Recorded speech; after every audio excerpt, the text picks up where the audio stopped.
Okay. Give it now. All right, so we're going to finish up Unit 8 today. Stop.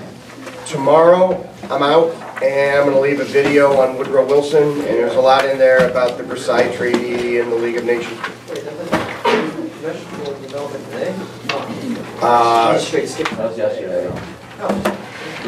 Well, Tuesday in the morning I was supposed to do professional development, but I didn't. And I think that got moved to next Wednesday when you guys are off. No, tomorrow I have to take my daughter to JFK Airport, so I just took a personal day. But, listen, as far as watching the video, you don't need me for that. Hey, it's entirely possible that you don't need me for anything. But anyway, especially if I'm recording all these classes, right? Just push play and there it is. It just occurred to me that I'm kind of undermining my own job security here. Interesting.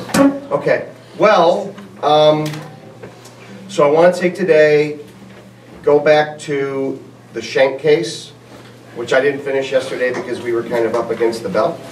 But that's vital, that's critical, and I want to spend a fair amount of time on the concept of freedom of speech and the extent to which everything in the Bill of Rights has some limitations, right? There's no such thing as an absolute right.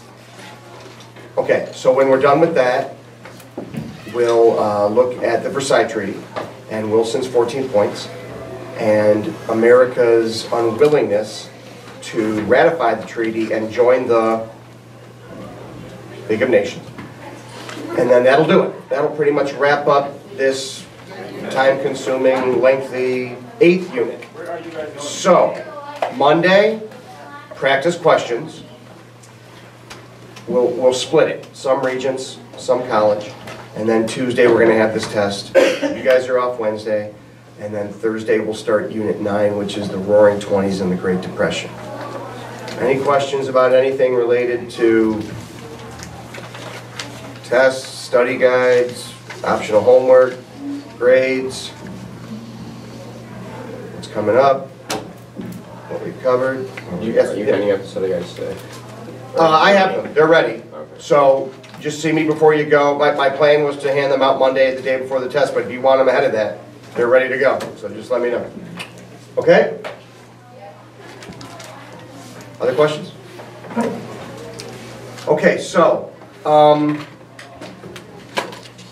it's World War I, it's the Great War, and even though you've got the Creel Commission and the Committee on Public Information and a tremendous upsurge in patriotism and what arguably could be considered pro-war propaganda being implemented via an agency of the federal government, there are still dissenters. There are still some Americans. There were some Americans who during World War I were in opposition. And in a country like ours that is diverse and includes a lot of different ethnicities and political persuasions, you're going to have that. I don't think we've ever had unanimous support or ever could have unanimous support for any war, but I would argue that World War II came pretty close. We'll get there in Unit 10. But during World War I, no, there were people who were outspoken in their criticism of American involvement in World War I, including Charles Shank, socialist, and Eugene Debs, socialist. So let's pick it up where we left off. We're on the bottom of page 11. That look right? So what did Shank do? Yeah, not only did he speak out, make speeches against American involvement in World War I, not only did he basically criticize our involvement in the war and characterize it as a capitalist plot to make money, he was a socialist, but he went so far as to distribute resist the draft pamphlets using what? Using the mail. So he was in violation of the Espionage and Sedition Acts, which made it a crime to interfere with the draft among other things. And also, depending on the interpretation, made it illegal to speak out against the war effort generally, writ large. Okay, so, case goes all the way to Supreme Court. You know, a landmark, epic, must-know Supreme Court case. That this is going to be on the list we use at the end of the year to review for the Regents, that includes Marbury versus Madison, and Dred Scott versus Sanford, and Plessy versus Ferguson, and Brown versus Board of Education, and the Granger cases, et cetera, et cetera, et cetera. Any of those sound marginally familiar? Okay, some of them should, all of them should. But this Shank case is huge. And it's a lock to be on the final. And it's certainly going to be on Tuesday's test. So, in the verdict, Shank versus the U.S., the Supreme Court ruled in favor of the U.S. In other words, they declared the Espionage and Sedition Acts constitutional. They upheld them. It wasn't even close. It was a 9-0 verdict. It was a 9-0 decision. There were no dissenting opinions. Wow, that's a little bit surprising. Okay, I think most people, even in the modern era, would probably argue that, you know, during wartime, certain civil liberties are scaled back or restricted. Just remind me to update that at the end of class. All right. And, you know, we can kind of kick this around a little bit, agree or disagree with the verdict. I think my sense yesterday was most people disagreed. And yeah, it was over 100 years ago, but wow, 9-0. A unanimous verdict in favor of the United States against Shank, in favor of upholding the Espionage and Sedition Acts. Shank's conviction was upheld. He was sentenced to prison. So was Debs, similar case. Both of them would be pardoned by President Warren G. Harding during the 20s once the war was over and the dust had settled, so to speak. Okay, but the key idea here is, look, during wartime, during times of crisis, during national emergencies, civil liberties and basic American civil rights, as laid out in our Constitution and Bill of Rights, can be what? Yeah, scaled back, restricted, in some cases, depending on your view of this, taken away. So that, I don't know, that, in addition to being controversial, it seems like we're going to need a little more clarification on this. And the Supreme Court provided that. So, in the Shank case, one of the justices, Oliver Wendell Holmes, one of the brilliant legal minds in American legal history, jurisprudence history, Oliver Wendell Holmes basically said, look, free speech is not absolute. Okay, freedom of expression, freedom of speech, freedom of the press, you know, everything pretty much covered in the First Amendment, it's not unlimited. It's not absolute. There are always some restrictions. And when we've said this about other Supreme Court cases, but whenever you have a verdict that's rendered, you know, you have justices that basically lay out why they ruled how they ruled. If it was 8-1 or 5-4, you'd have like what are called dissenting justices. Look, we didn't go along with the majority verdict, and here's why. And then you have what's called the majority decision, and a justice will basically comment on that, write about that, and say this is why we ruled the way we did. All right. Well, Shank was 9-0, and Oliver Wendell Holmes basically wrote the justification, and he said, one more time, free speech is an absolute. Okay, say more. All right, he did. Free speech, remember this from yesterday, would not falsely protect somebody, or I'm sorry, would not protect somebody falsely shouting fire in a crowded theater. So the shouting fire in a crowded theater legal principle. Should you be able to shout fire in a crowded theater if there isn't one? No. What? Could cause a stampede, people could get hurt. Free speech wouldn't protect you if you opted to do that. All right. Should the First Amendment also includes freedom of the press?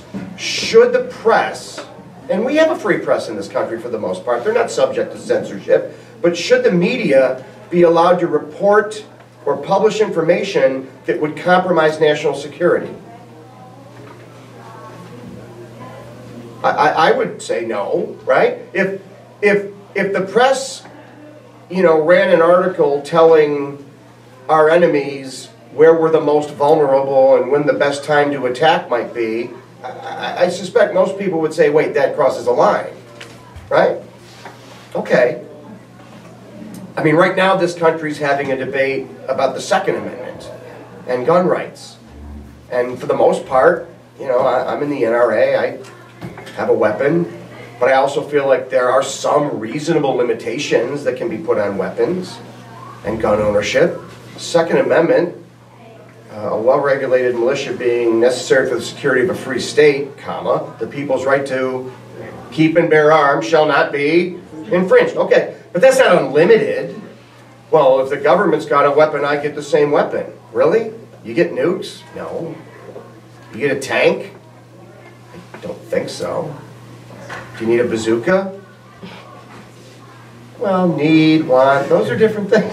Do you need a flamethrower? Okay, all right, whatever. Look, around here, maybe that is a popular sentiment. Okay, gun control debate, put a pin in that. If you have me for government next year, we'll get into this extensively. But you can't shout fire in a crowded theater. Agree? If there isn't one. All right. So there's more clarification required here. Oliver Wendell Holmes, respectfully, what is the national security equivalent, right, of shouting fire in a crowded theater? And do Shank's actions meet that criteria? So Oliver Wendell Holmes went a step further and said, I think I mentioned this yesterday, but again, I was up against the bell, so let me be more detailed about it here. If your actions, if your speech, if what you're publishing, if what you're disseminating through the mail poses a clear and present danger.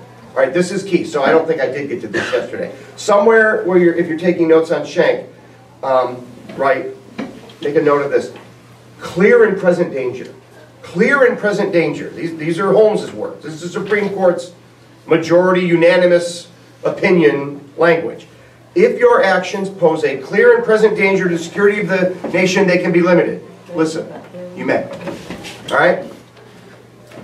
So we have to have some type of criteria or some type of litmus test. Yes, I think most Americans would agree free speech is an absolute. But that's a very simplistic analysis. What precisely would constitute speech that can be censored? Holmes said, Oliver Wendell Holmes said, if your speech poses a clear and present danger to the security of the nation, it can be limited. The clear and present danger principle. We still use that today. Heck, legal scholars today still use the fire in a crowded theater argument. All right. And this is the last thing I remember saying yesterday as Farm to Table was leaning in. I agree with the clear and present danger principle. I agree with the clear and present danger principle. Do you? You don't have to agree with me. Do you? Are there, if somebody's saying or printing something that is a clear, obvious, demonstrably provable danger to the United States, should there be limits on that? Well, I mean, Go ahead. the thing is, We can disagree about what that is. But yeah, like clear and present danger, is that like saying like we're gonna bomb the White House, or is that saying like oh great, here come the Secret Service. It's on tape. is that saying like let's say there's like a group of people who are, disgruntled and they're trying to start some sort of political revolution. Is that a clear and present danger that, they should be silenced? Right. So it's subject to interpretation, It's probably based in part on political persuasion. I suspect that the British at one point considered guys like John Hancock and Sam Adams to be posing a clear and present danger. Fair.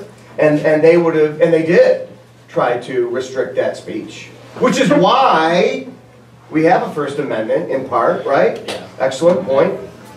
Other thoughts? No, I don't really have a whole lot going on up here. Oh, okay. I can't really help you with that, but I'm going to try. So, let me just say, and I think I said this yesterday, I agree with the clear and present danger principle. I just don't think Shank's actions met that criteria. He was challenging government policy. He wasn't blowing up factories. He wasn't sabotaging the war effort, in my opinion, but the government and the Supreme Court felt differently. They said that telling men to resist the draft did obstruct the war effort and therefore did pose a clear and present danger.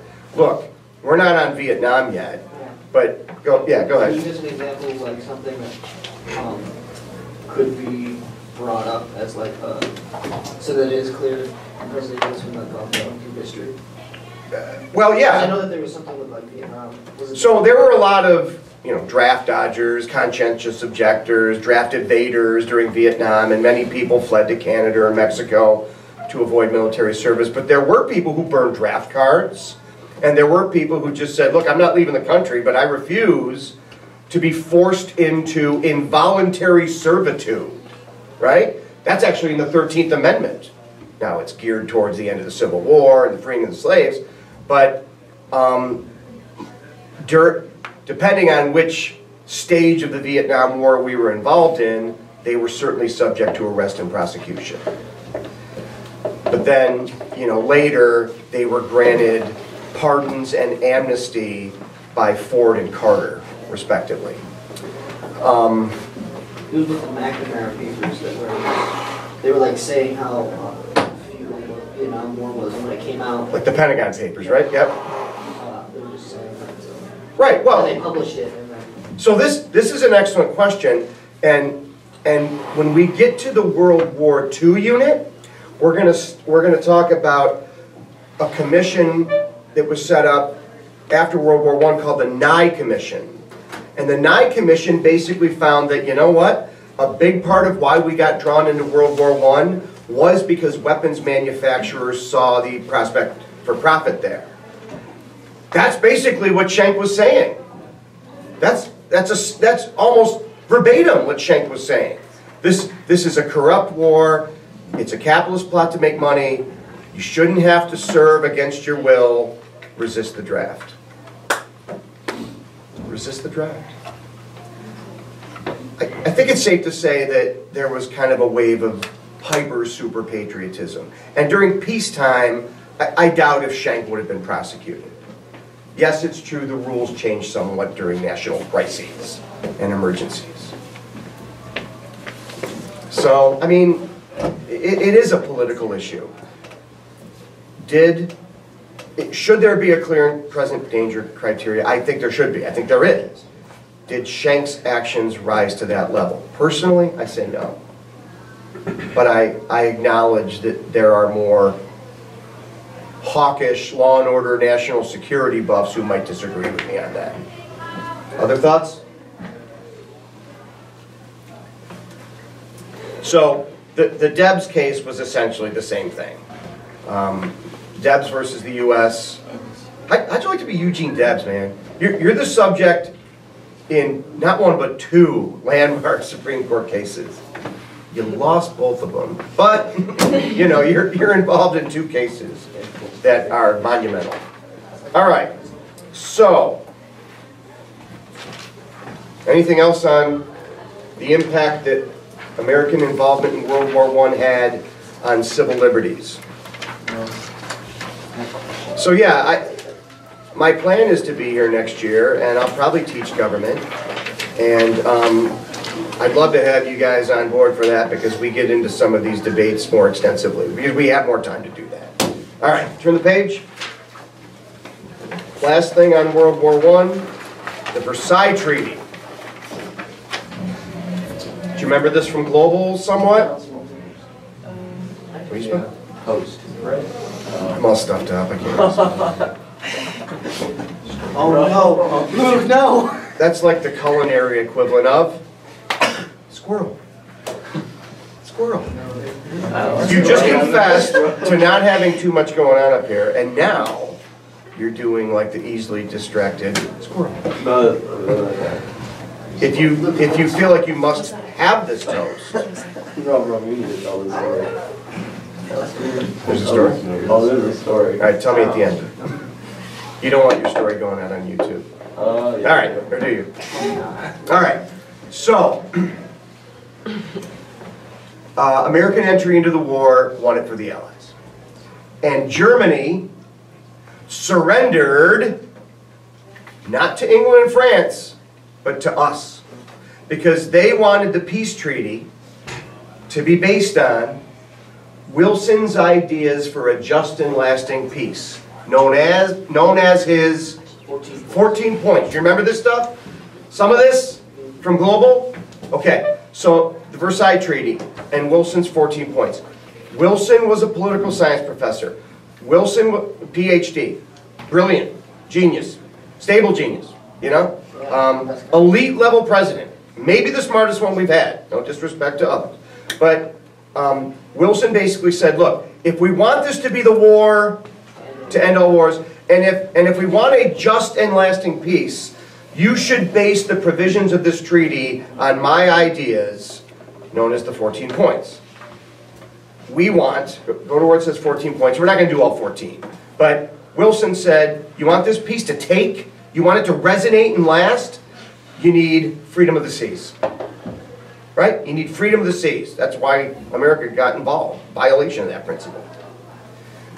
You need self-determination for ethnic minorities.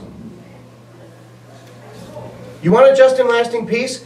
Ethnic minorities are entitled to some measure of self-governance. How did World War I, what was the spark that started it in Europe?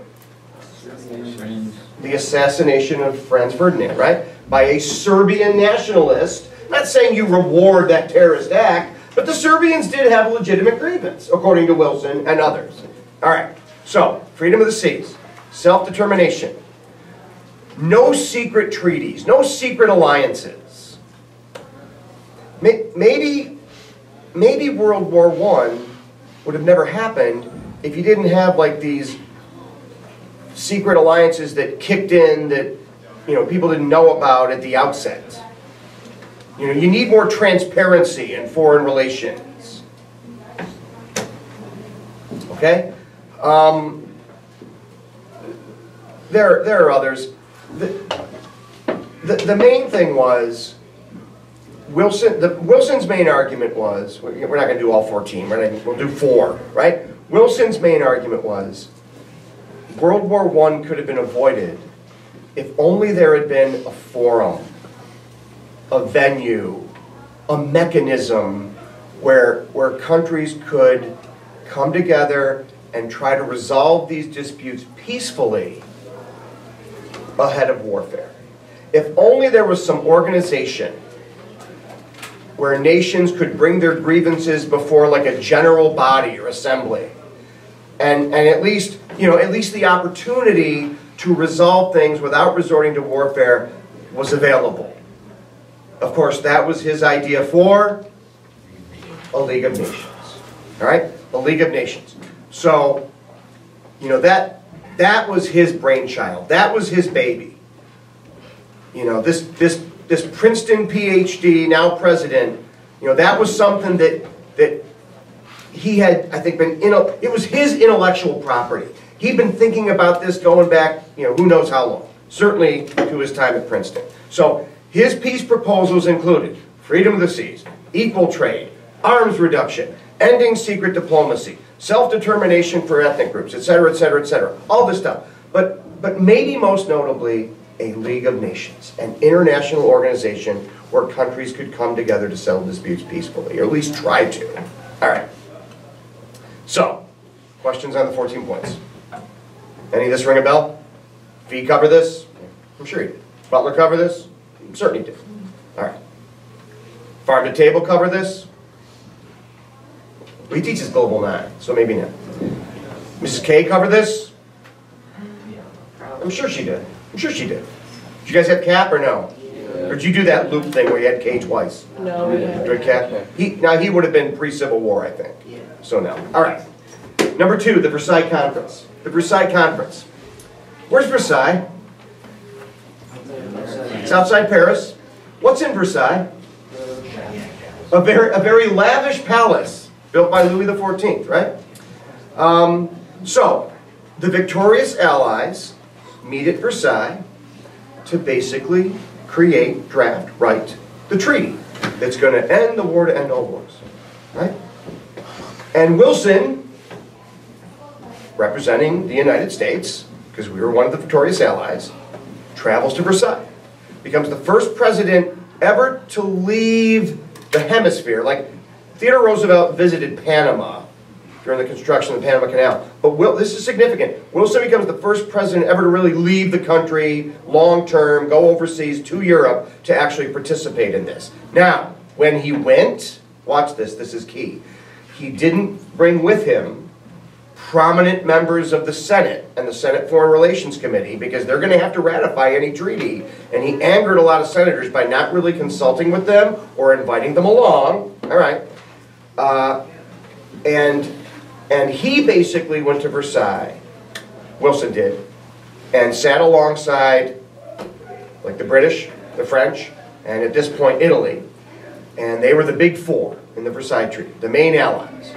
So was it Clemenceau of France, I believe, David Lloyd George of England, not that you would need to know these names, and Vito Orlando of Italy, I think those are the three, and then Wilson. Those four victorious allies basically set to work laying out the terms of the Versailles Treaty, right? So that's the conference.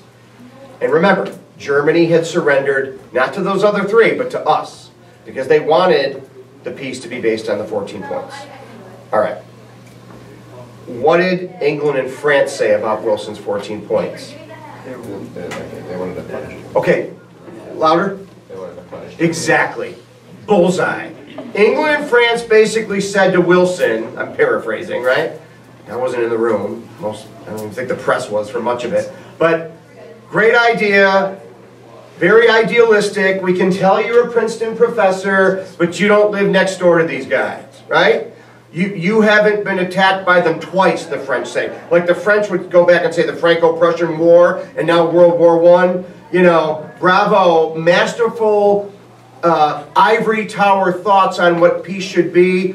We want to, Andrew, you're right, stick it to Germany. We want to make sure that Germany gets punished for this. We want to make sure that Germany can't wage war again.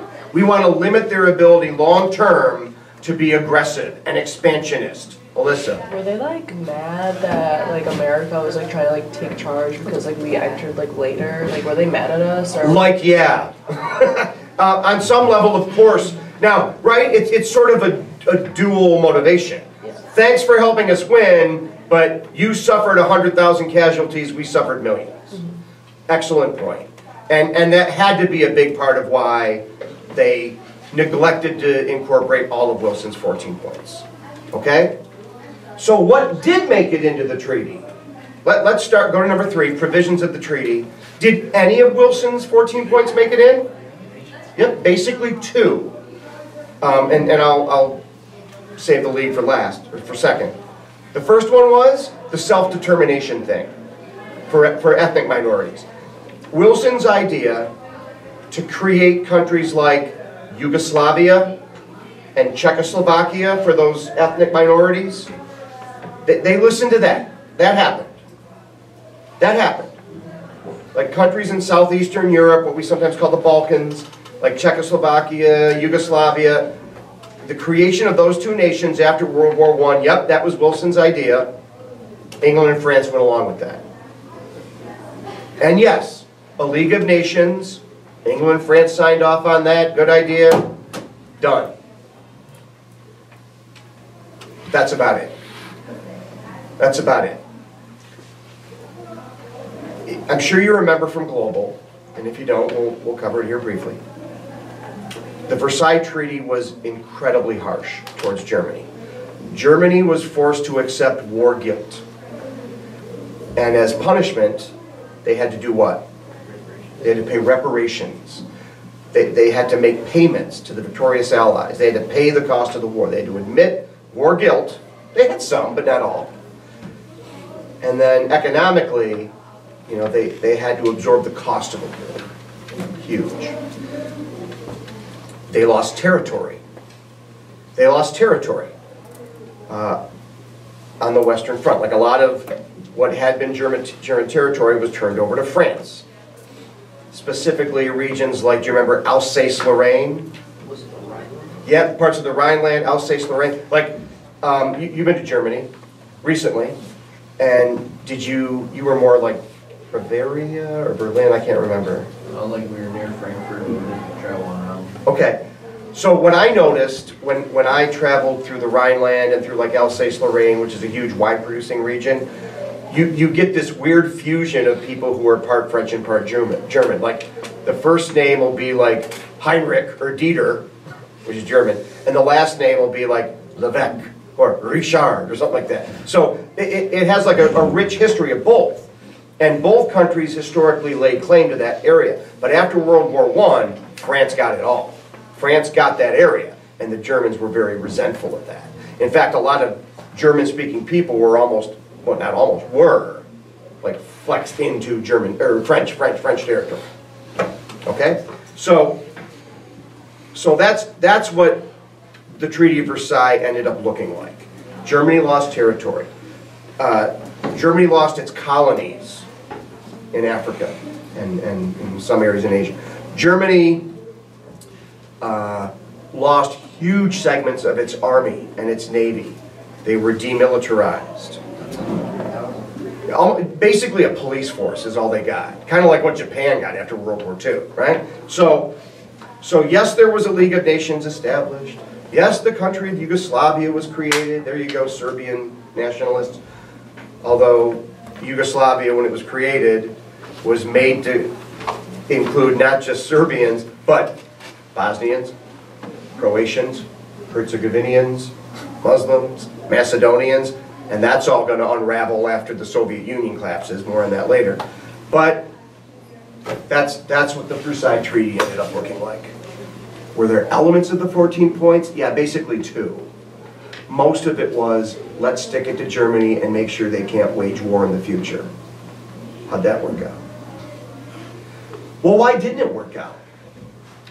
If the terms of the Versailles Treaty were intended to make it difficult, if not impossible, for Germany to rise again militarily, why did they?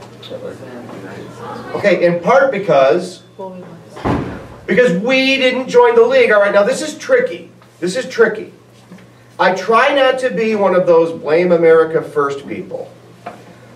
But did we have some obligation after World War I? Like after the Spanish-American War, we became a world power. After World War I, you could make the argument that we were the world power.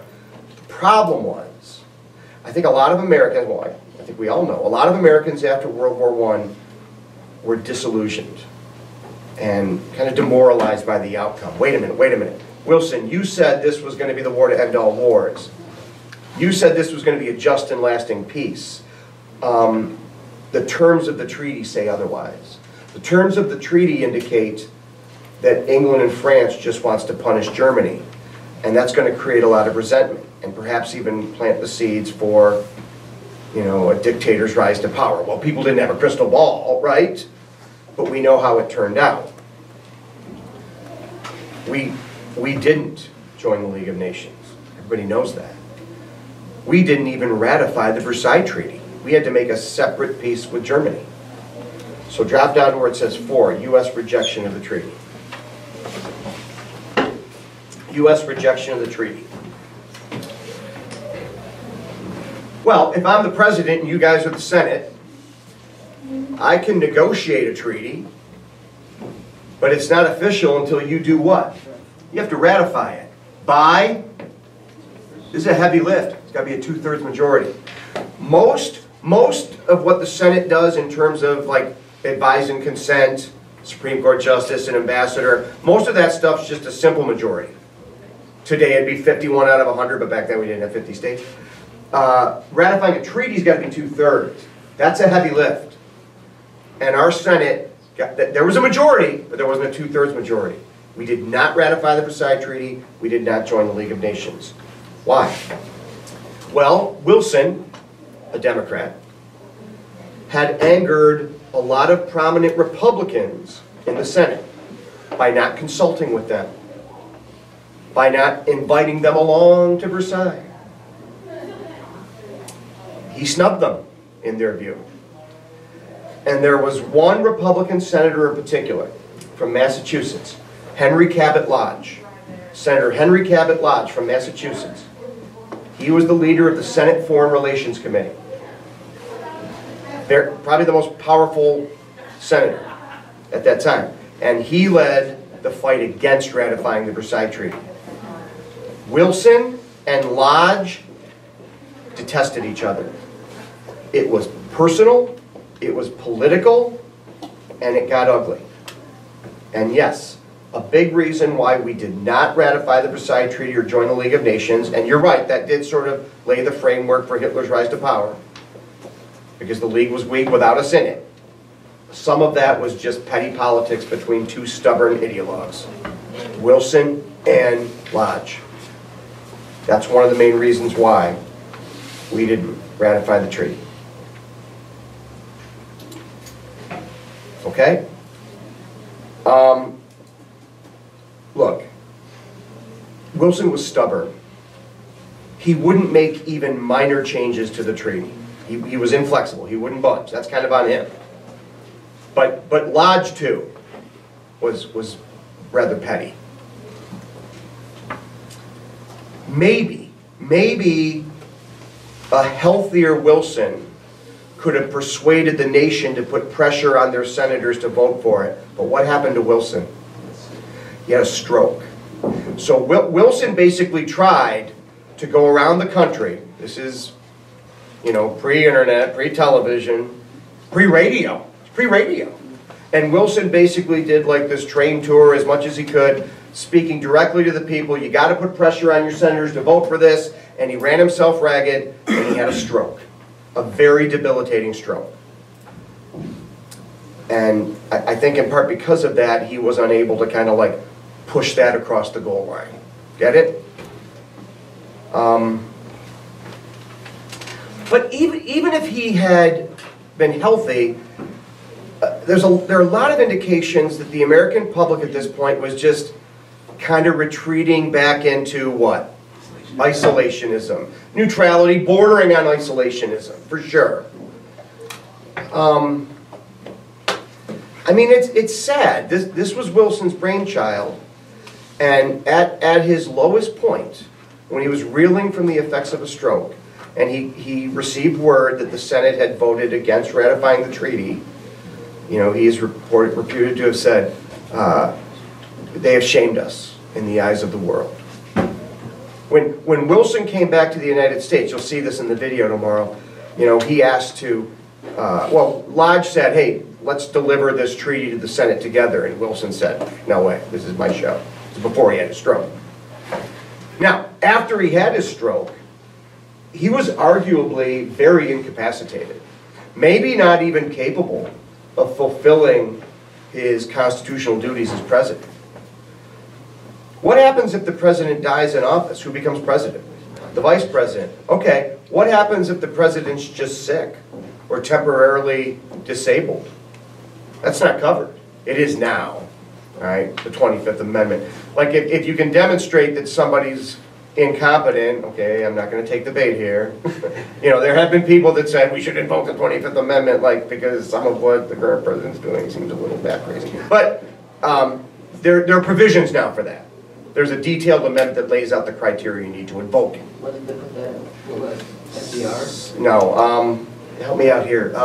Grant, beyond the Bill of Rights, 25th Amendment. Aaron, can you read the date there? I want to say like 61, 67. Okay, oops. 67, so it's much later. But you know who basically ran the country while Wilson had his stroke? His wife, Edith. His wife, Edith Wilson, is sort of our unofficial first, true, female president. You're right, it was the second one. Technically, our first female president. She signed documents, she wanted to shield him, protect him. He was bedridden. They'd sit him up, you know, like, she would I don't want to say like ventriloquist stuff, but pretty close to that. Pretty close to that. So, what are the results of our not joining the League of Nations? Can we say World War II? This is a tough one. Let me end on this. We have about 30 seconds. A lot of critics will say, oh, America is too interventionist. We're trying to democratize the Middle East. We see ourselves as policemen of the world, and that's bad. Okay, well after World War I, we decided we didn't want to be the policemen of the world, and we essentially balked at world leadership, and it feels like we get criticized for that too.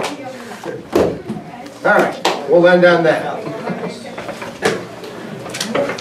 Oh, you got one story. Oh, that's it. You guys want to do sample questions?